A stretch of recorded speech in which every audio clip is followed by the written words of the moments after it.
Moon cartoon BD. Hello বন্ধুরা, আজকে আমরা শিখব স্বরবর্ণের পরিচয়। বাংলায় মোট 11টি স্বরবর্ণ রয়েছে। তাহলে চলো শুরু করি।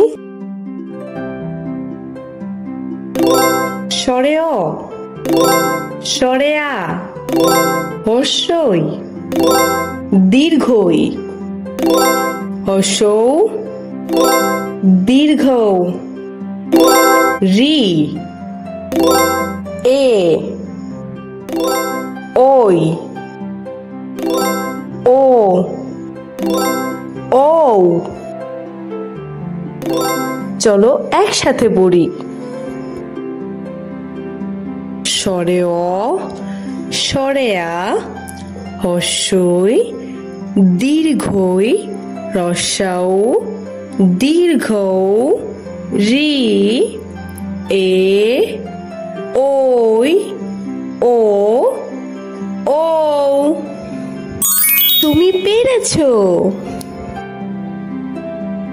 ভিডিওটি ভালো লাগলে একটি লাইক দিয়ে চ্যানেলটি সাবস্ক্রাইব করো। ভালো থাকবে সবাই। টাটা, আল্লাহ হাফেজ।